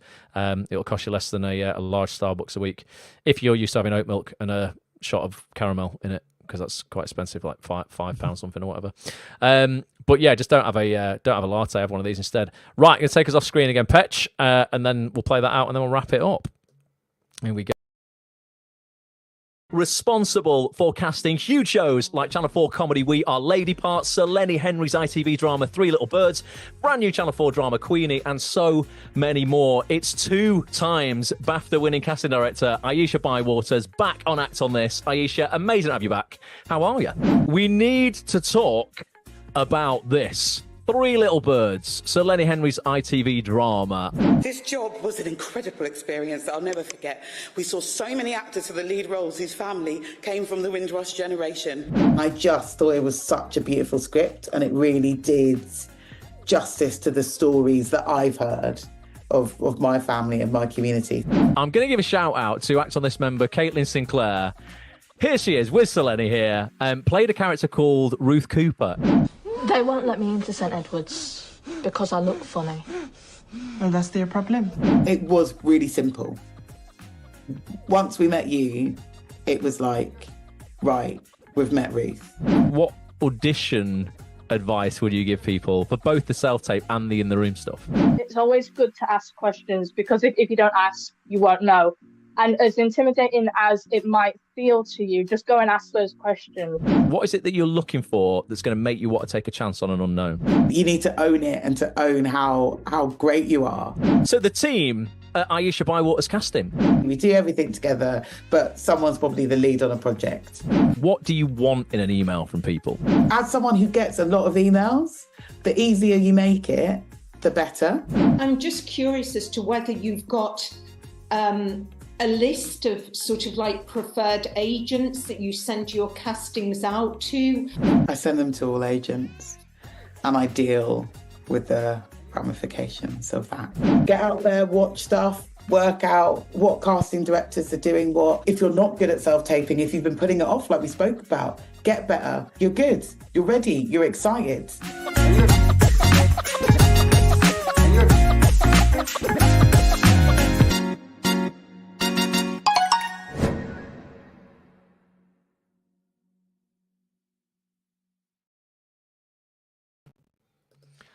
I'm sorry, it's good, isn't it? I mean, I watched these trailers back, and I was presenting the whole thing, but it's bloody good. Honest to God, like the stuff we talk about, folks, is game changing for people. It really, really is. You're getting access to the greatest minds in this industry on a weekly basis, and getting a chance to really get inside their offices, find out exactly how this industry works. So yeah, actonthis.tv if you want to unlock the full session. It's in the members area right now. If you're already a member, please go and watch it and then act on it. That's why it's called Act On This, because we're proactive and we get stuff done.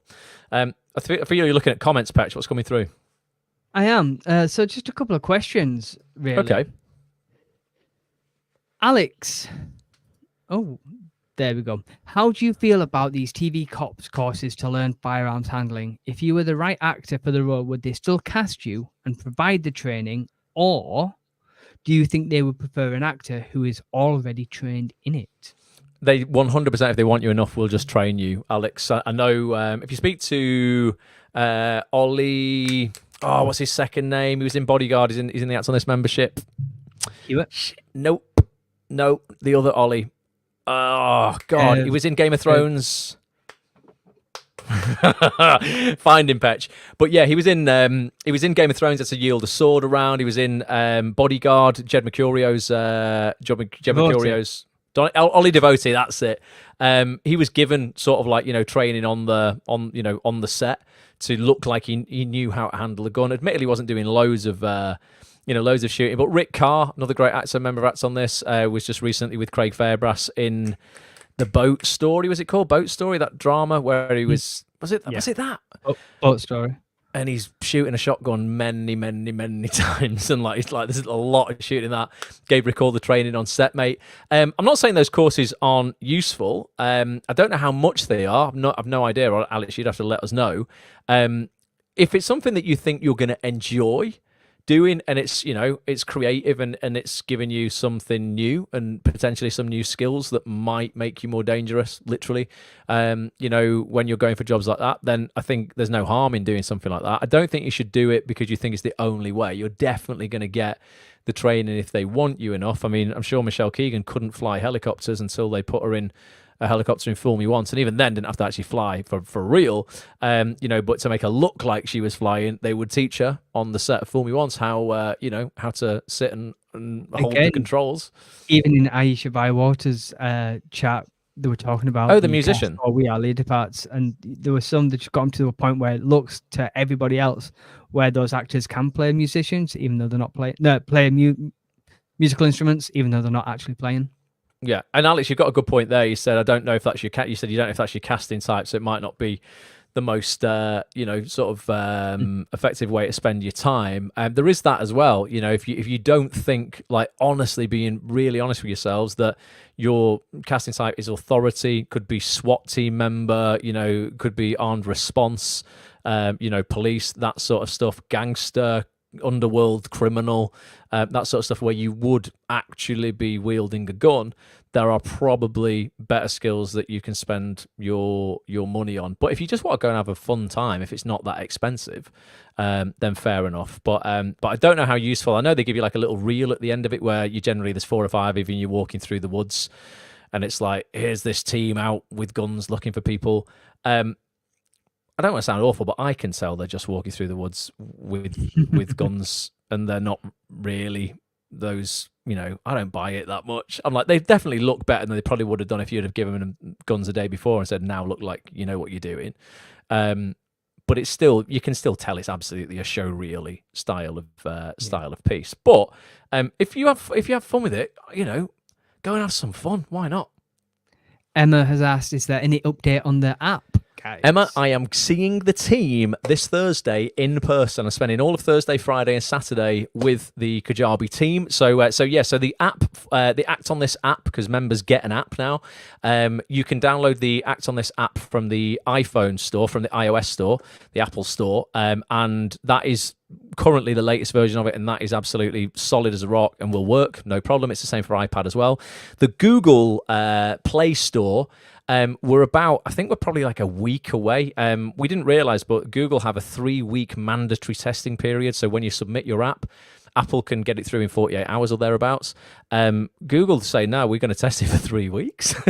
Like, no way around that. So that is coming to the very end of that testing now. So I'm so sorry. It's put us about, in total, we're probably like 6 weeks behind where we were. We launched the iPhone app over a month ago. Now we're very, very close to being able to launch the Act On This app for Android devices. So the long short of it is, I'm going to spend the next 3 days with them this week, and we're going to make sure that is sorted ASAP. Amanda, going back from point one, has said, sorry, just playing catch up here. How do you know what people are saying about you when you're not in the room? Really, what a great question that is. Right. Well, I mean, ultimately, let's just be real. Often you don't, do you? Okay, but you can hypothesize based on your output, your energy exchange, the way you show up in the world. If you set your intention, if you're really clear, going back to knowing what you want, if you are really clear and you set your intention consciously as well, like honestly, really say this to yourself as you're walking into the room. And this can be through incantations you're repeating in your head. This can even be out loud if people aren't around, then it looks like you're not just being weird and talking to yourself. But if your intention, I always set my intention to leave the people in the room better than I found them. So I'm like, right, my intention is to charge this room up, not in an overbearing jazz hands, woo, I'm an actor kind of way, just in the way I frame language. When people say, oh, really nice to meet you, how are you? I'm conscious that I'm not saying fine, I'm all right, which is our go-to as British people. I will consciously say, I'm really good, like, thanks so much for seeing me. Go, sun shining, what a time to be alive. I'm so excited, like, to be here. And like, just charging people up, making people feel appreciated, making people feel grateful for. You can bet your bottom dollar when you leave the room, they're not saying, God, that was draining, wasn't it? They're not a great person to be around. Again, it's getting the balance right. You don't want to be overbearing and weird and sycophantic and all like sucky uppy.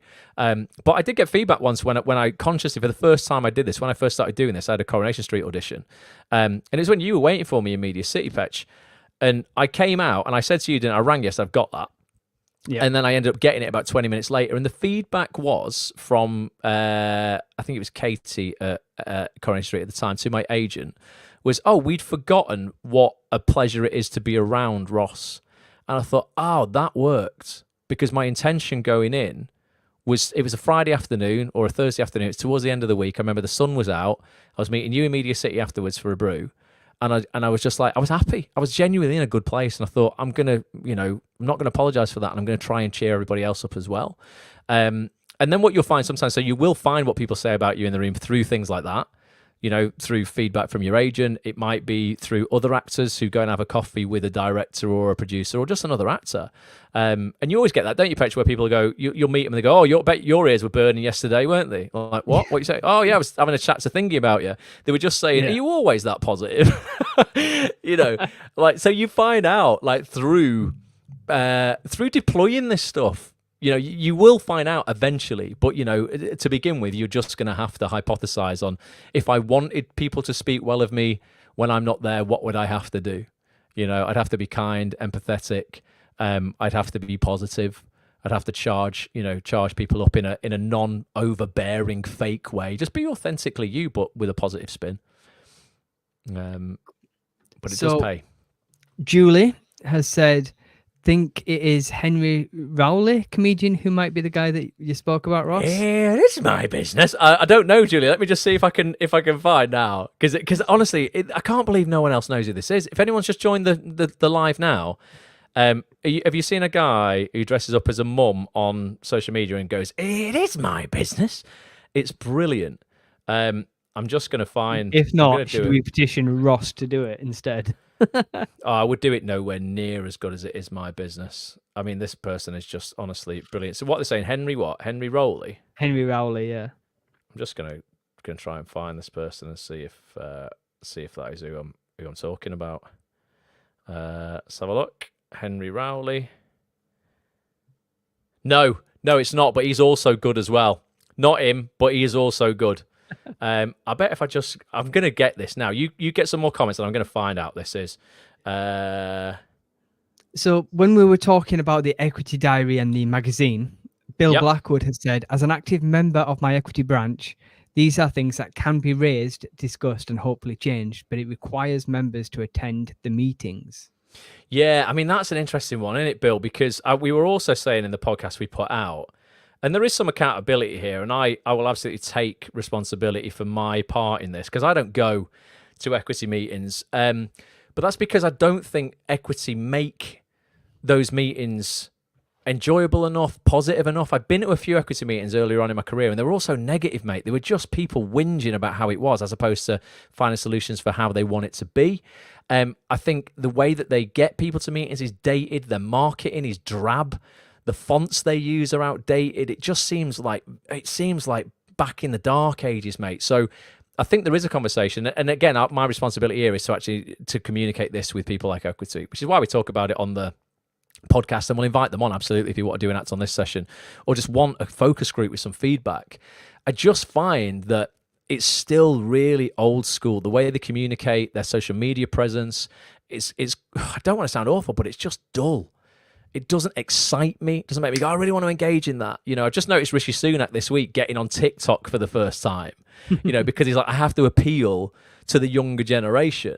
And like forever, conservatives have probably been like, oh, TikTok, no, we don't need them. Now they're going, oh my God, our party's been decimated. So we need to engage with people in a more engaging, entertaining way. Petch said something great the other day. He said, we're in the entertainment industry. Why is equity not entertaining us with the way they communicate with us? Why are we still receiving paper magazines? It's almost like, I don't want to speak out of turn. I don't want to get sued from equity here. But it feels a little bit like everybody's on a cushy number inside equity. It feels like the people at the top are getting paid the six-figure salaries to do what they've always done. And there's not a lot of innovation there.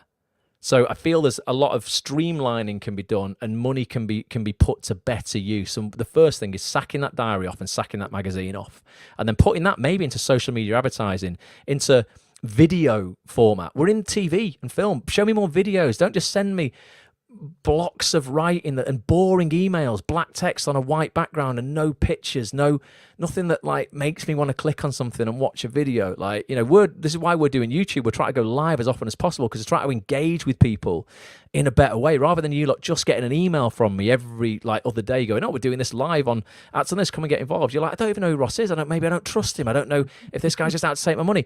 How about you come and hang out with us live multiple times a week for free, see what we're about, and then maybe you want to join the membership. So I take my responsibility in that. I think I could do better, Bill, if I'm honest with you. I definitely, and people like me, could probably communicate this better with equity. But I feel I've got to this point just because it's stale and it just needs shaking up. I don't know what your opinions on that are, Bill. I'm totally open to you thinking I'm wrong. It's absolutely fine. I don't think I know it all. Amy Blake has gone, Antonio Fedez. Now I know who you mean. Oh, it is my business? Right. Well, let me look up this person. Antonio Fedez. Yes! Yeah. This guy is superb. So how many followers? 84,000. So yeah, not that big actually. So it's classed as a digital creator. Right. This guy's social media on Instagram is Antonio_Fedez. FEDEZ. Z. Not in America. I'm going to follow him. I wonder if I can get a clip where he just says it is my business. He's always in the kitchen dressed as the mum. And it's just brilliant. I wonder if you can hear some of this. Me with my maths homework. Have you not asked your dad? I did. He said he don't know. He doesn't know. That's what he that said. Lazy piece of shit. Hand it over. Give it to me. I'll know. Just give it to me. I was good at maths in school. I was top of the class. I got A squared in my STDs when I was a girl. All right, let's have a look. Sarah has 3 bananas. Oh, what a lucky girl. Right, Mum. Sorry. Be serious. Sarah has 3 bananas. The first banana has a 90-degree angle. The second banana has a 170-degree angle. And the third banana has a 69-degree angle. What is the difference between these angles? Well, do you know the answer or not? Yeah, I do. Just let me read it in my head. Mum, it's fine. I'll just ask Sam's mum tomorrow. Sam's mum. Yeah. Sam's mum's become the mathematic magician all of a sudden, has she? No, it's not like that. I bet she studied lots of bananas at university, the slag. Am I too stupid and thick, am I? No, am I too no stupid one's and saying thick that. to help you, am I? What are you going to say to Sam's mum? It's none of your business. It's my business. It's my business when my son's going to go around telling everyone his mum's failed their maths. It's ridiculous. It's Wow. literally ridiculous. It's got more and more intense. It started off back in the early days as just, it is my business. It is my business. But as that caught on as the catchphrase, now it gets more and more and more extreme. But yeah, just creating content. And I can see already from Antonio's page, there's radio interviews there and stuff as well, in the mainstream now. So it's clearly getting much more attention. Now, I don't know if this person was an actor before, and it says digital creator. And then it's got Shine Talent Group, so they're now represented by an agent. So I'm not sure if they started off as an actor and have just gone, right, I'm going to do my own stuff. But they've got their own merch line with it is my business on and stuff. There's just opportunity out there, folks. If you turn the camera on yourself and you just do some stuff, whatever you're good at, comedy, drama, don't matter. Like, I like it. So the last question really is about the training for those courses being tax deductible. Now, a few people have said, remember, new training isn't tax deductible. Alex has said that training would be because it's within our profession.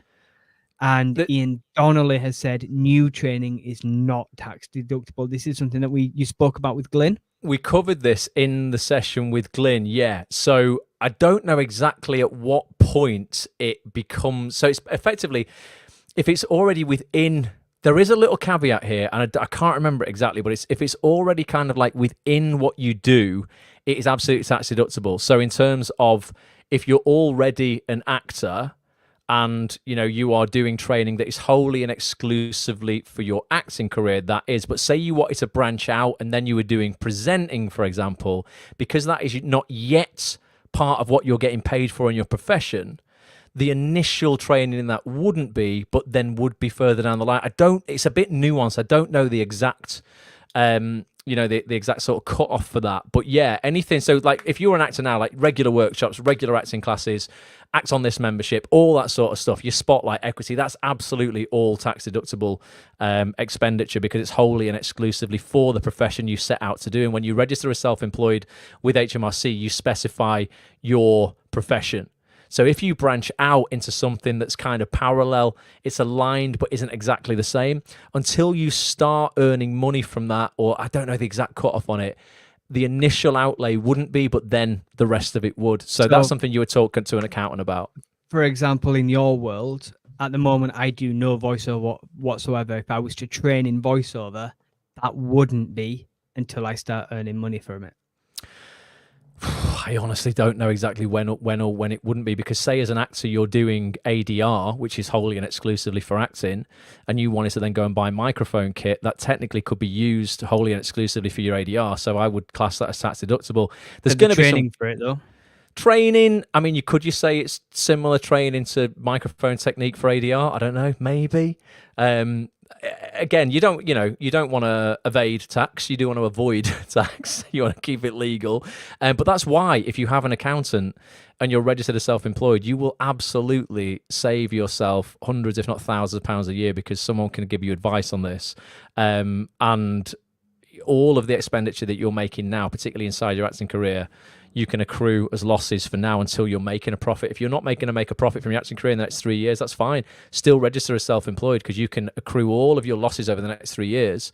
And then as soon as you start making profit, you can offset that against that profit, so you don't pay tax for the first X thousands of pounds, because you've got those losses to back that up. There's a session in the members area on Act On This with my own accountant called Glyn Jelly from Summit Chartered Accountants. In my opinion, the best actors accountant in the industry. He will set anybody up who's part of Act On This if you vote something that's in the members area there with that session, that he'll set you up as self-employed and do your first year's return for something like 170 quid, isn't it, Petch? It's well cheap.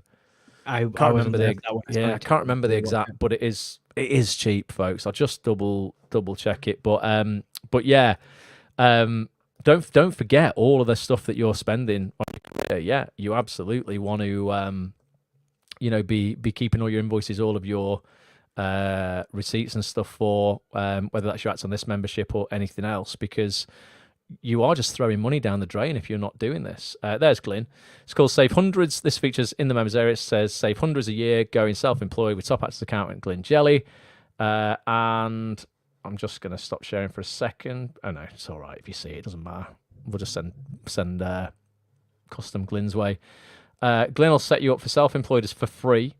He'll calculate and file your first year's tax return for just 175 quid plus VAT. If you remember, by the way, don't forget, people will probably forget this as well. Get into your settings here. Click into your settings. Click onto your purchase history section here. And if you scroll, when it loads, scroll all the way at the bottom, right at the bottom, past all the stuff you've bought. Click on View All. You can download all of your PDF receipts and invoices here, folks. So that you can file them all for your taxes. You don't have to ask me for a receipt. It's all, it's all in there. So yeah, do make sure you've got all that, and you're, not giving the taxman money you don't have to give him. Nice. Yvonne Right. Jeffrey over on Instagram has said, very true. Register as self-employed. Serena came in when you were playing that. It is my business clip and put, what have I missed? Serena, what have you missed? You're going to be able to watch the replay in a minute. When we end this, the replay will be up on YouTube straight away. It literally will just play after this. So probably on every platform we're on, actually, the replay will be there. Bar Instagram. Instagram takes about 20 minutes to process. But yeah, if you go to youtube.com/ActOnThisTV, youtube.com/ActOnThisTV, subscribe, turn your notifications on. You will get a notification every time we go live. We'll be live again tomorrow. I won't be live on Thursday or Friday because I'm down in London sorting out the app for Act On This. But we will be live again multiple times next week, and we will have a special guest with us for our members next Thursday night. I'm not sure if that's going to be. It was going to be Mickey Jones, the EastEnders, Hollyoaks, Emmerdale and Coronation Street director. Mickey, I wanted to get him on because he did the episode of EastEnders that was shot during the London Marathon. The first time it's ever been done. I wanted to talk about to Mickey about that, and also just getting your first role, particularly on EastEnders. It's a show we've not covered an awful lot, and Mickey's working on it a lot at the moment. I'm just waiting to hear back if it is going to be Thursday night, because Mickey might be travelling to do an episode of EastEnders on Thursday night for Friday morning. So we might either move next week's member-only session from the Thursday maybe to the Wednesday, or we will have a different guest next week, and Mickey will come on the week after or something like that. But we'll figure it out. We've got Downton Abbey's Rob James Collier coming up. We've got Danny Broccolus coming on, the writer of Brassic. Brassic's just been commissioned for a record 7th season just yesterday. So Danny's going to talk about that show, how he created that show with Joe Gilgan, writing in general. If you're an actor and you want to get into writing, he's going to give us lots of tips and tricks on that. BAFTA winning casting director Des Hamilton, I'm hoping to get back on. Sophie Holland, I'm hoping to get back on. Lots of incredible people coming up over the summer. So ActOnThis.tv, get your membership there. Alex has asked if Summer Cocktails and Conversations will be in July. Yeah, mate, it's already on the schedule. Alex, if you go to ActOnThis.tv/live, we have put that one up. I can give you the exact date for it now, mate. Let me and just whilst you're finding that, this is just a shout out to all our members at the moment. If you're not a member, do come over and join up for a membership. It is dead cheap, but we are doing our Rapid Fire Friday this Friday at an earlier time of 11 o'clock. Oh, yeah, Petch is going to be taking that because I'm in London again. So, 11 a.m. rather than 4 p.m. for Rapid Fire Friday. That's when all of our members get to jump on and ask rapid fire questions of myself and Petch normally, but it's just Petch this week because I'm going to be in London doing the app stuff. So, Thursday, the 11th of July, Summer Cocktails and Conversation. Alex, that's a quiz night, basically, we hold. It's a lot of fun for members. You can win Amazon gift cards. We give away a few £100 in Amazon gift cards for members who show up and get a question right. It's the community versus me. Petch does Petch's big quiz. He asks all the questions, and they are edutainment questions. So they're questions that will make sure that we know you're taking note of all of our features and you're educating yourself within the industry, but they're fun as well. So, yeah, that's going to be a cracking session. But thank you, folks. I hope you're enjoying these. I really want to keep continuing to go live, keep bringing you as much value as possible. If you've seen this for the first time, I hope you found this valuable. Do check out ActOnThis.tv if you can afford £6.75 a week or £5.35 a week if you get a yearly membership. Ultimately you probably spend that on a brew at Starbucks or Costa once a week. What else can you get with the annual membership? Oh, you get just a little shout. We're definitely going in a minute, but I keep going. Well, just one more thing. Just one more thing. We've just updated for those people who have an annual membership. We've just literally updated. I think yesterday the Ultimate Contacts database. This is a freebie we give away just to our annual members. You can't buy this. This is for those people who want to have the email addresses of every casting director, casting assistant, casting associate, and agent in the TV industry at your fingertips. It's the 18th today. This was just updated on the 15th. If you have a look, for example, at the agents one here, if I have to copy the link,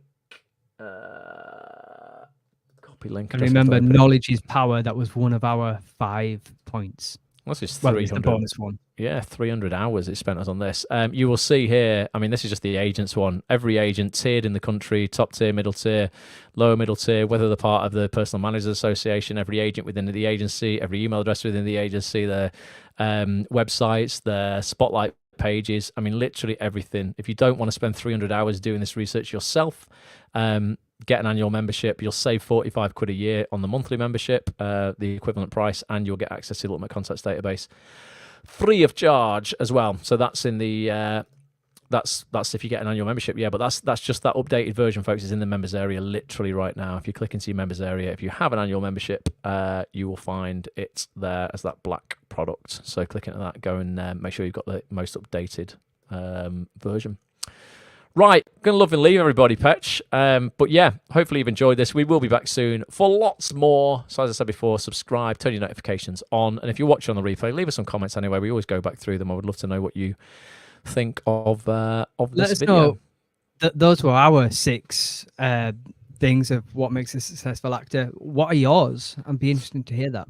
Yeah, what's your definition of success as an actor? When do you feel successful? And hopefully it's not just when you're working on a TV show, because, you know, that's not going to set you up for feeling successful all the time, because nobody's working 100% of the time. So, yeah, do leave us some comments to let us know about that. Right. Well, we will wrap it up there, but thank you, everybody. You're all legends. Really appreciate you being here, and we'll be back tomorrow at some time, tomorrow afternoon, probably 3-4 o'clock again. We'll figure it out, Petch. And we'll come and hang out again. But until then, love to everybody. Petch, you know what time it is. In 3, 2, 1. Bye for now. Bye for now. That's our catchphrase for those new people. We're not just weird. Right. See you in a bit, everybody. Bye for now.